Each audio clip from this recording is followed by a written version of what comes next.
जी। स्वागत है आपका मानसिकता न्यूज़ में। धन्यवाद सर। आपका भी बहुत स्वागत। जी। सुरेंद्र कपिल जी, आप सहारनपुर से हैं। सबसे पहले तो हम यही जानना चाहेंगे, सहारनपुर में इस समय क्या चल रहा है? क्या माहौल है? सहारनपुर में तो चुनाव होकर के निपटे हैं 14 फरवरी में। जी। उसके बाद सबकी गुना भाग हो रही है और तो कोई खास बात है नहीं। नहीं, जैसे कि आप वरिष्ठ नेता काफ़ी समय से राजनीति में हैं, तो काफ़ी ज़्यादा अनुभव भी है इस समय कयास, तो आपको काफ़ी ज़्यादा चीज़ें जानकारी होंगी कि अब किस तरफ जा रहा है पलड़ा। देखो, ये तो कुछ कहा नहीं जा सकता अभी, लेकिन ये है जी। कि टक्कर तो बड़ी मुकाबले की है। हमारे जनपद में भी वही जी। स्थिति है जो और जगह भी है।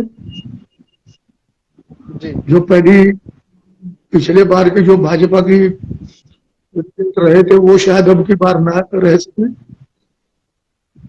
जी। आपकी पार्टी सहारनपुर में किस नंबर पे रहेगी? हमारी पार्टी देखो पहले से तो अच्छा प्रदर्शन करेगी,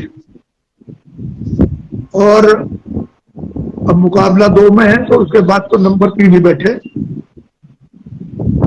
जी। कुछ सीट एक दो ऐसी भी है जिसमें बहुत बढ़िया फाइट में है। जी। कहीं ये जो सब ये चीज़ें जैसे आप प्रयास। कह रहे हैं। जी। जी। जैसा कि आप कह रहे हैं कि नंबर 3 में हो सकता है बैठे, तो कहीं ये सब चीज़ें इस वजह से तो नहीं, जैसे आपकी पार्टी के एक बड़े नेता इमरान मसूद पार्टी छोड़कर चले गए, इस वजह से तो नहीं कांग्रेस को नुकसान उठाना पड़ रहा? नहीं, नुकसान तो उस वजह से हुआ ही है, लेकिन उसमें यह है कि क्योंकि वो ऐसे टाइम पर गए हैं जब नॉमिनेशन शुरू हो गए थे, तो उस वजह से थोड़ा यह है कि क्योंकि कुछ उनके विश्वास को लेकर के कैंडिडेट तय किए हुए थे। अब जब वो चले गए तो उनके साथ वो कैंडिडेट भी चले गए। और फिर हमने जो अपने संगठन के नौजवान हैं उनको साथियों को साथ में लिया है। वो लड़का है कि यहाँ नेतृत्व आ रहा है, जी। उनकी अपनी मजबूरी की भागने की। जी। जी। सुरेंद्र कपिल जी, जैसे सहारनपुर की स्थिति है, क्या वही स्थिति उत्तर प्रदेश में कांग्रेस की रहेगी या फिर कांग्रेस कुछ करिश्मा करेगी? नहीं, सुधार रहेगा कांग्रेस का, पहले की स्थिति में सुधार रहेगा। यहाँ तो हमारे जनपद में तो विशेष परिस्थिति पैदा हुई कि जो आदमी पूरी कमान संभाल लेते जब वही एकदम से दूसरी तरफ शिफ्ट हो गए, तो जी। मतलब एक ऐसा समझ लीजिए कि एक दफा तो एक दो दिन के लिए तो कोमा की स्टेज थी। लेकिन ये है कि जी। क्योंकि सबको अंदाज था इस बात का, तो कम से कम 2 महीने से अंदाज था इस बात का कि ऐसा होने वाला है। जी। तो उसकी वजह से नुकसान तो है ही यहाँ पे, लेकिन पूरे प्रदेश में अच्छी स्थिति रहेगी, संतोषजनक रहेगा जी। परफॉर्मेंस। तो आप ये मान रहे हैं कि आपकी पार्टी उत्तर प्रदेश में सरकार नहीं बना पाएगी? नहीं, सरकार तो नहीं बना पाएगी, लेकिन सरकार बनाने में महत्वपूर्ण भूमिका अदा करेगी, ये सुनिश्चित है। जी। जी। अगर मान लीजिए कि कभी ऐसा होता है, चुनाव जैसे संपन्न हो जाते हैं 10 मार्च के बाद जब नतीजे आते हैं, ऐसा हुआ कि गठबंधन की जरूरत हुई, तो आप किसके साथ गठबंधन करेंगे? नहीं, किसके साथ की तो अभी चॉइस नहीं होगी, लेकिन जो हमारी विचारधारा से जुड़ते हुए होंगे, जो हमारे कार्यक्रमों को स्वीकार करेंगे, जो लोगों से हमने जन कल्याण के कार्यक्रम के बारे में घोषणा की हुई है, उनसे कोई हमारे साथ जुड़ेगा, सिवाय छोड़ करके भाजपा को और ओबीसी जी को, जी। बाकी जो भी हमारी शर्तें स्वीकार करेगा कार्यक्रमों की, जो कल्याणकारी कार्यक्रम होते हैं उनके साथ में बात हो सकती है। जी। जी। इस चुनाव में आप भारतीय जनता पार्टी को कहाँ देखते हैं? भारतीय जनता पार्टी के पैर लड़खड़ाए हुए हैं अभी। भारतीय जनता पार्टी खुद इतनी मजबूरी में है, और वो प्रत्यक्ष भी है कि जहां सरदार पटेल गृह मंत्री हुआ करते भारत के, वहां का आज का जो गृह मंत्री है वो मोहल्लों में पर्चे बांटता फिर रहा। तो ये उनकी हड़बड़ाहट का जी ही है। और 3 महीने पहले से प्रधानमंत्री उत्तर प्रदेश में डेरा डाले हुए हैं, तो ये उनकी हड़बड़ाहट की निशानी है। जी। ये जो 80-20 की बात कही योगी आदित्यनाथ जी ने, इसे आप कैसे देखते हैं? है कि जी, ये जो योगी आदित्यनाथ जी ने 80-20 वाली बात कही थी, इस बात को आप कैसे देखते हैं? देखो हम तो उसको एक तरह से देखते हैं कि योगी आदित्यनाथ जब सोकर को उठते हैं तभी वो उत्तर प्रदेश की जनता को हिंदू मुसलमान में बांटने का अपना एजेंडा तय करके उठते हैं, और ये भी उनका एजेंडा उसी के तहत है, लेकिन ये उनका एजेंडा चलने वाला नहीं है।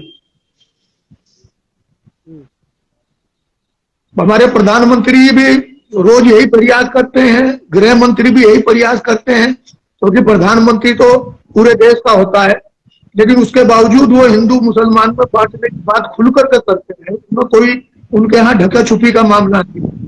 उन्होंने तो बिल्कुल ये किया हुआ है कि अपने पद की गरिमा गिरा दी है प्रधानमंत्री और हमारे गृह मंत्री। और आदित्यनाथ जी तो उनके सबसे आगे नालंदार है। जी। तो बीजेपी इस बार सत्ता में नहीं आएगी? हमारा तो है कि अब की बार पब्लिक जो है तिरस्कार करेगी, क्योंकि तो भाजपा ने जिस तरह से प्रदेश में जहर फैलाया है समाज के अंदर, उसको सब लोग समझ रहे हैं अब की बार, और वो पूरा कोशिश कर रहे हैं, जी तोड़ कोशिश वो हिंदू मुसलमान की कर रहे हैं। और ये लोगों ने सब देखा हुआ है कि किस तरह यहाँ महिलाओं की बेइज्जती हुई है। और मैं तो ये कहता हूं, आप अपने पिछले 1 महीने के न्यूज़पेपर उठा करके देख लीजिए कि किस तरह से उसमें डकैतियां, मर्डर और लूट, और जो बच्चियों के साथ में, नाबालिग बच्चों के साथ में बलात्कार हो रहे हैं, तो इनका सबका प्रभाव है लोगों के अंदर। इस बात की बहुत बड़ा गुस्सा है जनता के अंदर। हमारे यहाँ तो अभी जिस दिन ये पोलिंग हो रहा था उससे एक दिन पहले इनकी सांसद है वो कांता करदम जी, उनकी गैस एजेंसी पर मेरठ में 16 लाख की लूट हुई उस दिन। और एक वहां बागपत में एक बच्चे के साथ बलात्कार हुआ। कानपुर के अंदर आपने देखा होगा एक लड़के के साथ में, छोटे बच्चे के साथ में जो कुकर्म हुआ, और उसके बाद उसकी आंखों में कील ठोक दी गई। इतना जघन्य तो उसके साथ में हुआ है कर, तो वो ये बहुत बड़ा तमाचा है इस प्रदेश की, जो सारा दिन ये कहते हैं ये कि यहाँ पे लड़कियां रात के 12 बजे गहने से लद कर निकल सके, गृह मंत्री भारत के कह रहे हैं। यहाँ तो सुरक्षित नहीं, लड़की दिन में भी सुरक्षित नहीं है। ये सिर्फ अपनी डेंग मारने के काम नहीं है, गुमराह करते हैं जनता को। जी सुरेंद्र कपिल जी जैसे कि सारे राजनीतिक दल अलग अलग मुद्दों को भुनाने का प्रयास कर रहे हैं, ऐसे में जो उत्तर प्रदेश की जनता, आपको क्या लगता है किन मुद्दों पे वोट करेगी? मैं समझता हूं कि अब की बार उत्तर प्रदेश की जनता सच और झूठ के बीच में तय करने जा रही है। ये जो जिनकी झूठ के घोषणाएं, और जिस तरह सब 3 महीने से प्रधानमंत्री यहाँ पड़े हुए हैं, कभी वो गंगा जी में जाकर के डुबकी लगा रहे हैं, कभी वो अब लोगों के सामने वो सारी स्थिति है कि किस तरह से गंगा जी में लाशें कोरोना काल में बहती हुई देखी गई है। लोगों को दाह संस्कार के लिए शमशान घाट में भी कहीं जगह नहीं मिली है, और ये अपनी कमर ठोक रहे हैं।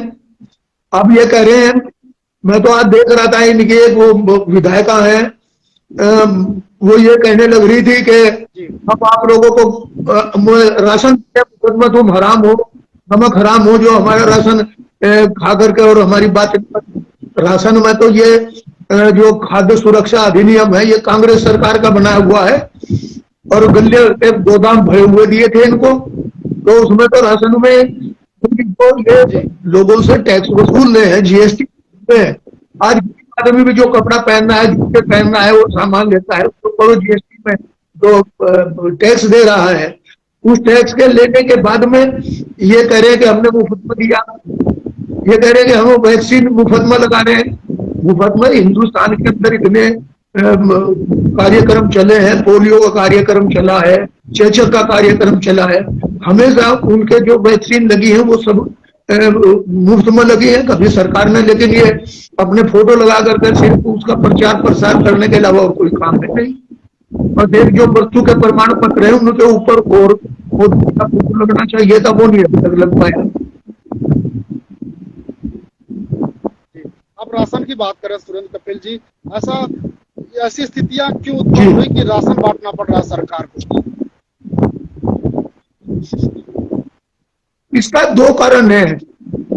एक तो कोरोना काल में क्योंकि आदमी सब रोजगार ठप हो गए, लोगों के कारोबार खत्म हो गए, जो बाहर काम कर रहे थे वो भी मजबूरी में अपने घरों में आए हैं, गिरते पड़ते 2-2 हजार किलोमीटर पैदल चल के। तो उनके लिए आवाज उठाई, राहुल गांधी ने आवाज उठाई, प्रियंका ने आवाज उठाई है कि इनको पैसा मिलना चाहिए, इनको राशन मिलना चाहिए।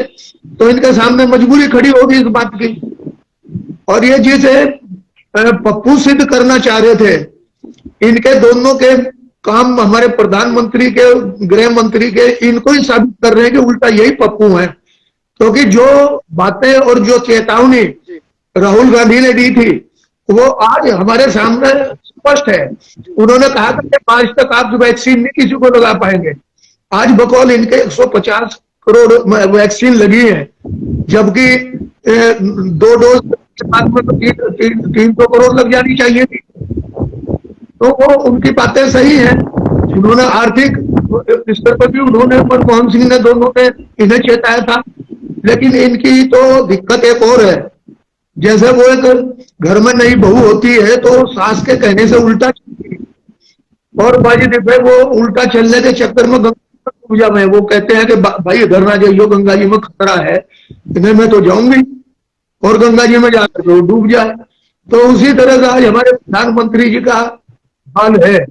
जो कोई सही सलाह देगा, कोई भी सलाह सही देगा तो वो उसको सुनने के लिए तैयार नहीं, उसको उल्टा ही। तो उसी में मजबूरी में राशन बांटना पड़ा इन्हें। और ये जो 160 रुपए का ठेला दिया, जिसमें 5 रुपए, जिसमें 50 रुपए का अनाज है 5 किलो, उसमें इन्होंने कट्टा दे दिया उसका ठेला, जिसमें मोदी जी के, योगी जी के फोटो छपे हुए हैं, वो 160 रुपए उसकी कीमत है।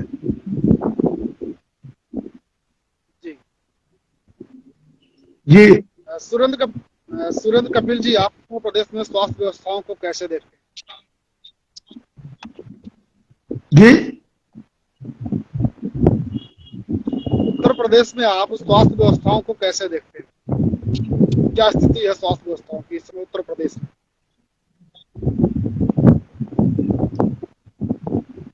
देखिए, उत्तर प्रदेश में जनता में जागरूकता है,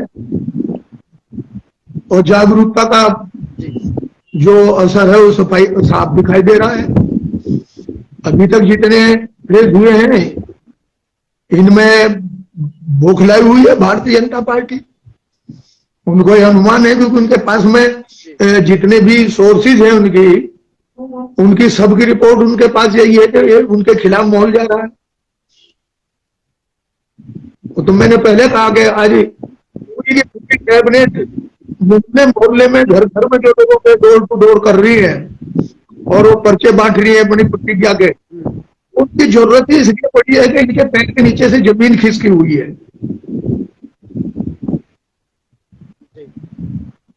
और सबसे बड़ा दुर्भाग्य यह है कि हमारे प्रधानमंत्री की गलत बयानी कर करके लोगों को धोखा देना चाहते हैं, और हर बात में खुल करके हिंदू मुसलमान का अपना एजेंडा चला रहे हैं, खुल करके। मतलब कोई उनको अपने प्रधानमंत्री की और गृह मंत्री के पद की कोई गरिमा नहीं है उनके मस्तिष्क। जी सुरेंद्र कपिल जी, क्या जैसे आप करें हिंदू मुस्लिम की बात खुल के हो रही है, तो क्या हिंदू मुस्लिम में ये चुनाव बढ़ सकता है? नहीं, अगर हिंदू मुस्लिम में चुनाव बढ़ता तो आप अंदाज लगा सकें इस बात का कि मुस्लिम जो है वो 15% है और हिंदू जो है जोड़ करके 85% है। तो 85% के मुकाबले में जी 15% या 20% कहाँ टिकेंगे। और इसी फार्मूले को लेकर के ये एजेंडा फैला रहे हैं हिंदू मुसलमान का। लेकिन मैं समझता हूं कि अब की बार हमारी जनता जो है वो इस बात से बहुत समझदार हुई है अब की बार। और हालांकि ये प्रयास करते हैं, जैसे ये अभी इन्होंने वहां प्रयास किया कर्नाटक में। कर्नाटक में क्योंकि 2023 में चुनाव है वहां भी, तो उन्होंने अभी से ही उसका जी काम कर लिया शुरू वहां पे।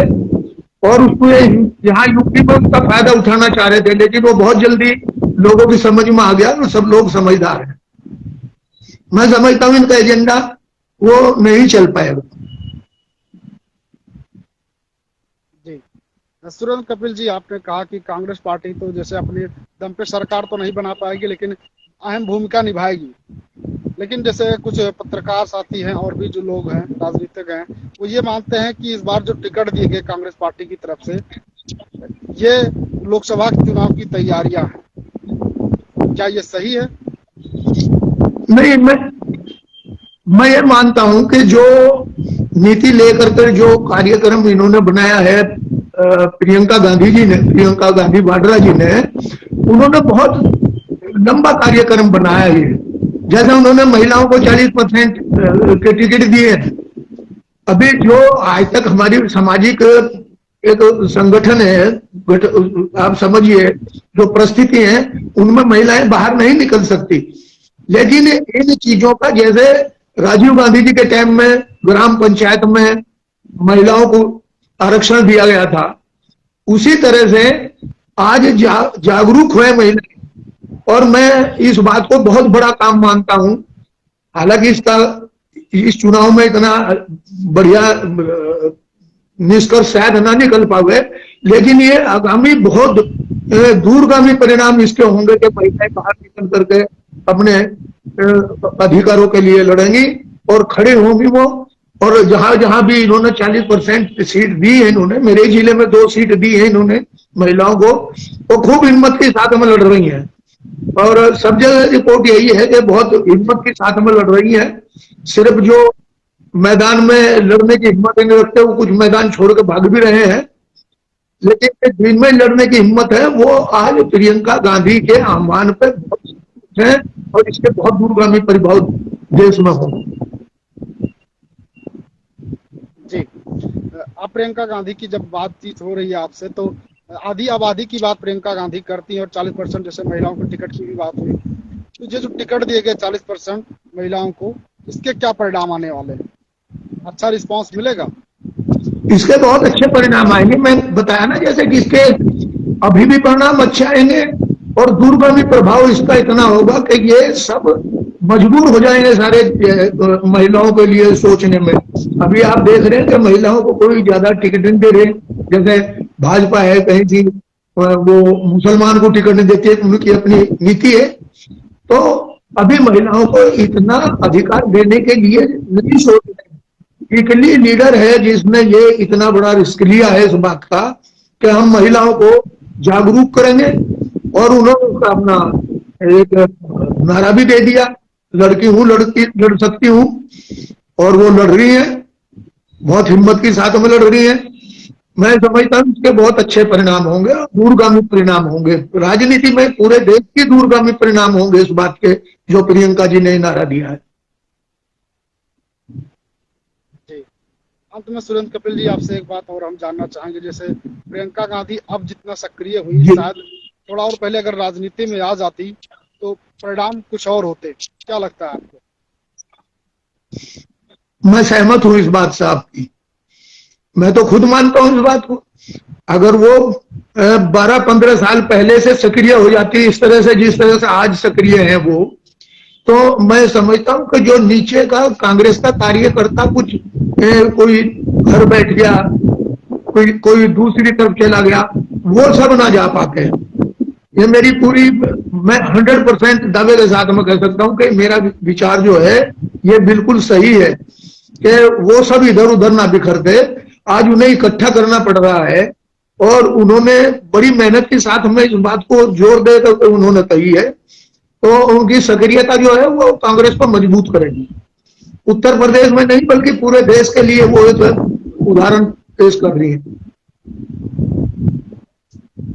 जी, सुरेंद्र कपिल जी, आपका बहुत बहुत धन्यवाद। आप हमारे कार्यक्रम में जुड़े। सारे सवाल अलग अलग थे, फिर भी आपने बहुत अच्छे तरीके से सारे सवालों के जवाब दिए। अब इस कार्यक्रम को यहीं पे समाप्त करते हैं।